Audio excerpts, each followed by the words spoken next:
Hey there, what is going on? It is Rob from Crypto Bobby, and today I want to talk to you about some of the issues right now going on with Bitcoin, Bitcoin Cash, and then SegWit, and how a lot of the back and forth kind of civil war politics action right now in Bitcoin looks like it's driving the price potentially of some of these other coins like Litecoin, like Monero, that have had some pretty incredible runs in the past few days. So I want to talk about what's going on there, where you can potentially put your money as an alternative to Bitcoin, or if you're looking to diversify outside of Bitcoin, or just learn a little bit more about kind of what's happening in the space, so you can stay as informed as possible. And that's really kind of the goal for this conversation today. So looking to get into that discussion right now. If you do hear any background noise, my apologies. I'm sitting in the office first thing, and my window, or the window, kind of faces out to the street. So a lot of cars driving by, so my apologies on that. But outside of that, let's kick things off. So if you've been looking at on CoinMarketCap in the past few days, a couple that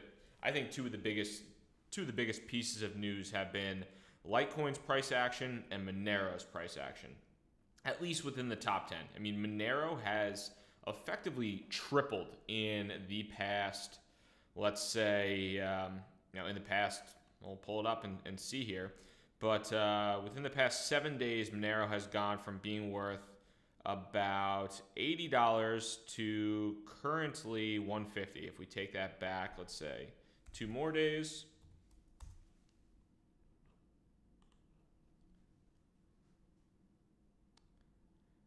Yeah, actually, so if we go back to August 19th or August 18th, Monero was $48.22.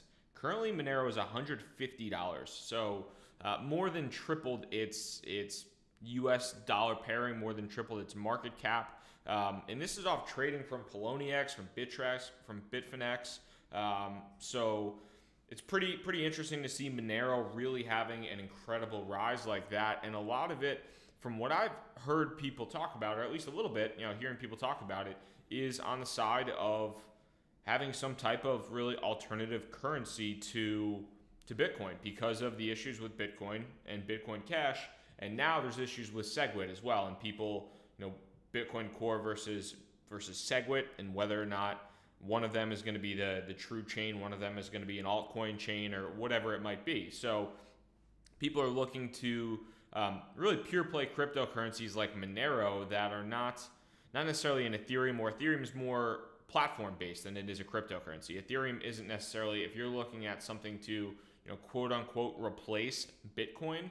I'm not saying Monero is going to replace Bitcoin by any stretch either, but right now, from an investment perspective, it's an alternative to Bitcoin. I think a lot of people have dumped money into it thinking in that way.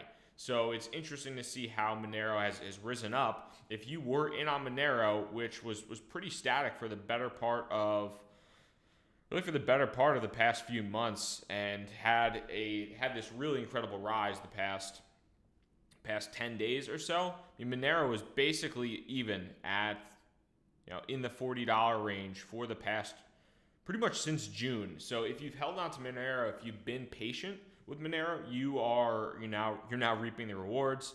So good for you. And this is also, I think, just speaking on Monero's perspective, this goes to show a little bit of patience. I get comments all the time, and I get the feeling all the time too, myself personally, with a couple different coins I have. One, Status in particular, SNT, where the coin has either gone downhill or it's been static forever. And I'm looking at it and I'm thinking, God, I want to get rid of this. I want to get rid of this. I want to move it to something else. I want to move it to Ethereum. I want to move it to Bitcoin. I want to move it to some other altcoin, whatever it might be. And this goes to show a level of, if you are patient, eventually it's going to pay off, because something, whether it's an external force in the marketplace or something of that nature, something could very likely happen in crypto if it's a coin with good fundamentals. Monero has good fundamentals. It has a good team surrounding it. It has a good kind of user community there. So that essentially just popped off and really kind of went to the moon. And a lot of that being is, kind of it functioning as an alternative currency really to Bitcoin. There's not that many out there right now. The other one really being Litecoin, being that alternative kind of currency to Bitcoin, to Bitcoin Cash. And while there are don't get me wrong, I'm a fan of Bitcoin. I'm a proponent of Bitcoin. I own Bitcoin right now, but there's definitely issues, and it's really difficult to kind of keep up with what's going on with these issues of what's surrounding Bitcoin to a number of effects. You have Bitcoin and Bitcoin Cash. There are incredibly high transaction fees on the Bitcoin network right now that are supposed to be getting fixed with SegWit, potentially not. There's this whole Bitcoin Core versus SegWit issue. But even to the effect of, like, I had around $1,000 US that I had in my Ledger wallet, and when I turned on my Ledger wallet, it said, do you want to put this in, basically, do you want to use our standard Bitcoin, or do you want to use the SegWit wallet? So I said, and they recommend using SegWit. So I was like, okay, I'll move it from the standard wallet to the SegWit wallet. To move $1,000 of Bitcoin was like $15. Like, that's a lot of money to lose just in fees, when the massive premise of something like Bitcoin is like low fee transactions, low fees and high confirmations. So coins like Monero and coins like Litecoin have come in and literally been advertising, and I'll show you this in a second, but basically advertising and making fun of Bitcoin and the Bitcoin Cash drama, and specifically Bitcoin's kind of difficulties in terms of high transaction fees and really slow confirmation times to kind of boost their own market. So we can see here, this is all of Litecoin, but let's look in the last month or so. So let's go back to the last week. So within the last week, Litecoin has been sitting in the, let's see, mid to high 40s. And as some of this Bitcoin drama has escalated, it was sitting in the high 40s, and the kind of place for Litecoin to really make a move was in this, if it could hold gains above the 51, 52, and it temporarily broke above 51, a nice spike, but it really pulled back pretty much immediately. It went back down to the, to around 50. But where things kind of took off and where things rocked, it was once Litecoin started holding above the 50 mark and getting some stability there, it shot straight up from 50 all the way to 63, 64, and is now kind of chilling around the $61 mark. So that's a pretty impressive gain if we're talking from a percentages perspective. Going in the past week from 46 or so to, up to 60, obviously that's over a, 20% gain, which is, in crypto, for a coin of that size, it's pretty big. Definitely don't get me wrong. And there's a lot of people that are invested in Litecoin. I hear that seems to be one of, I personally don't own any Litecoin. I think if for me, I would rather have my money in Bitcoin, even though there are obviously the issues that we're talking about here with Bitcoin. But I'd rather have my money in Bitcoin than have my money in Litecoin. And then Ethereum is kind of a different play for me. It's more that platform play. It's not really competing against Bitcoin, in my opinion. Litecoin is a direct Bitcoin competitor, an alternative. But to go to show too, so you can go to Charlie Lee's Twitter, and I'll pull this up here. And he's a little bit funny on Twitter and a little bit kind of sarcastic. But yesterday, when they reached $60 and a $3 billion market cap, I love the Tom Cruise GIF. Not an investor in Litecoin, but the GIF, fantastic.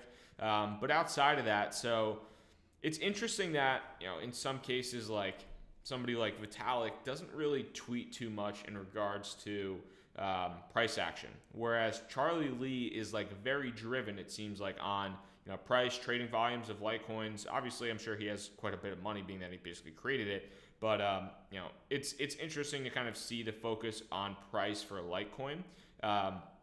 And to that, he is not afraid to go after Bitcoin and Bitcoin Cash.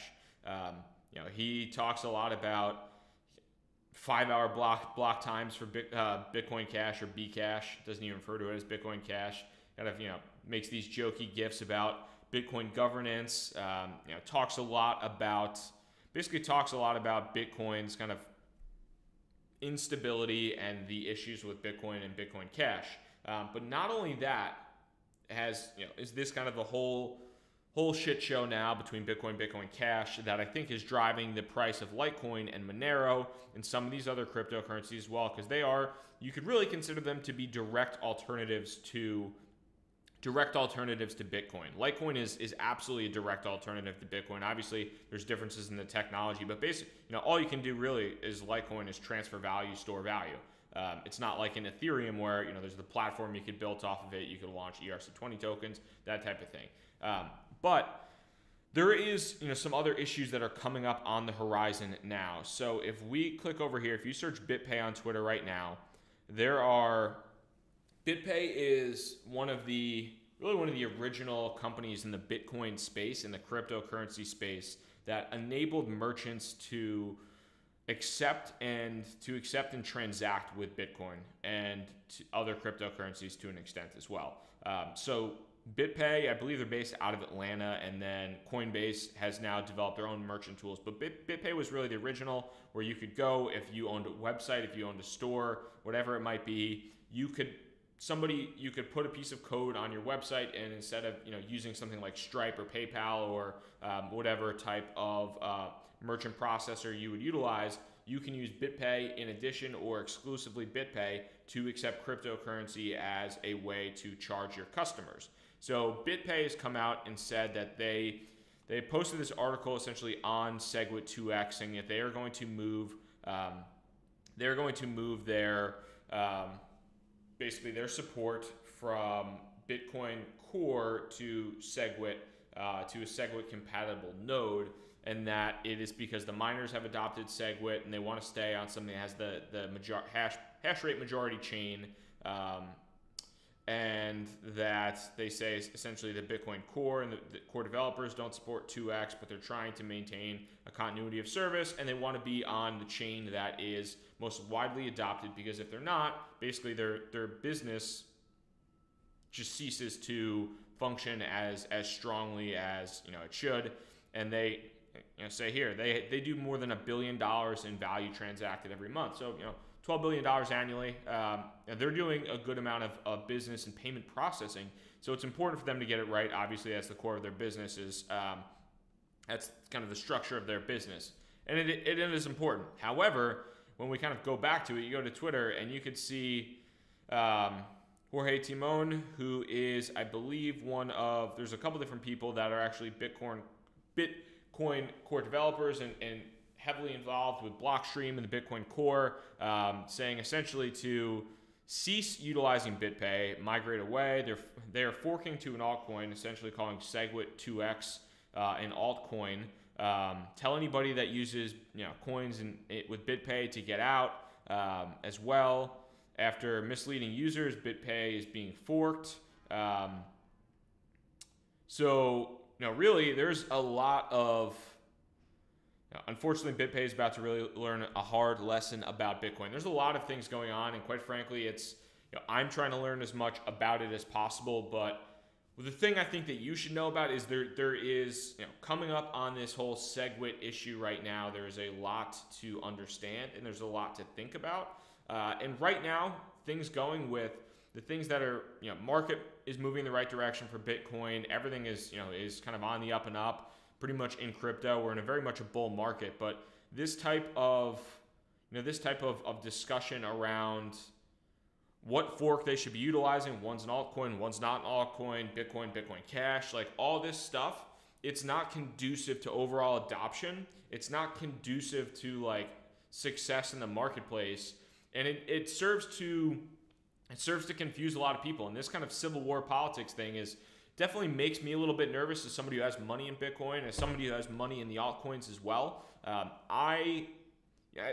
I'm fairly, I would say, pretty technically savvy. I can understand a lot of what's going on here, but at the same time, there's so many different like factors and kind of warring factions going on here. It's hard to tell what is ultimately going to happen, and I think it's something that you should be aware of when you're putting your money in specific places, because somebody saying a company that does $1 billion in transactions with cryptocurrency is going to be on an altcoin in November, and that you shouldn't use they're one of the biggest players in the industry. And I'm not positive or negative on BitPay, but they do a decent amount in terms of consumer facing work. So how they handle certain things and kind of how different people react to that. I mean, ultimately, when we're talking about Bitcoin, we want it to be something that it's supposed to be simple. It's supposed to be something that transacts value at low fees extremely quickly, and that ultimately, would lead to fast user adoption and continue to spread across the globe as this decentralized global payment system. So, when we're talking about a lot of these high fees and these issues that are being associated with things and all this warring and infighting and this forking, I think that confuses a lot of people. And even for somebody like myself, when I logged into my Ledger wallet the other day, like I was talking about, I logged into the Ledger wallet and it's like, do I want to use the standard Bitcoin wallet or do I want to use the SegWit Bitcoin wallet? Like, what do I want to do? I don't really know. I guess I use the SegWit. So that type of just like confusion, I think for people like you and me, for the most part, that are on this video right now and are kind of learning and talking and taking the time to go on on YouTube and figure out these things. I mean, I think we'll be all right for the most part. But if you're talking about like really like new people in the space, it's going to confuse them and it might lead to negative impacts that we want to make it easier for people to to leverage Bitcoin, to leverage cryptocurrencies, and not make it more difficult and more confusing, because it's already confusing enough for a lot of people. So that's just kind of my thought process there is, not only do we have the Bitcoin versus Bitcoin Cash drama, the high transaction fees on the Bitcoin network now, and a lot of now kind of infighting in regards to SegWit and some of these some of these coins that are being able to take advantage of that. And from my perspective, I might be looking at the next play of kind of what's going to happen if and potentially when Bitcoin takes a fall for the worst. Will that bring the entire market down? Probably a decent chance. Will some coins take some of that market share from Bitcoin? Yeah, potentially. I think Ethereum has some potential there. I don't. Still trying to figure out Bitcoin Cash, honestly, still trying to figure out what the deal is with that is. But, could something like Litecoin continue to rise? Because if you're talking about, purely transactions, quick transaction confirmations and low fees, that could certainly take a, continued rise up. Could Monero, from a privacy perspective, do things well? Yeah, I think so. So all things you want to keep an eye on. Just make sure that you stay informed in this situation, because things are changing. Things are changing rapidly. Sentiment changes rapidly. People's opinions change very quickly. So you want to be able to adjust on the fly as fast as possible. Learn what you can on the fly, because this is not a, cryptocurrency in this market in particular is not something right now that is, moving over the course of months or 2 months. It's sometimes days. So just make sure that you're staying aware. If you have any questions below, please let me know. I would really, enjoy your questions, enjoy your comments. Hopefully this video is educational for you as far as learning a little bit on that Litecoin movement, learning a little bit on the Monero movement, kind of why that they've rocketed up so much, specifically Monero. And if you held on to either of those cryptos, fantastic for you. Congrats on the gains. I wish I was in there taking part with you, but unfortunately I'm a dummy and I'm not. So that is what it is. But if you are new to the channel, Rob from Crypto Bobby, I would really love a subscribe. That would be so awesome if you could hit me up with a subscribe and like the video. Hit that notify button. Thank you so much for your time today. Wish you all the best buying, trading, holding, selling any crypto on the planet. Good luck for you. Happy to just be on this journey with you, and I hope you have an awesome day. Peace.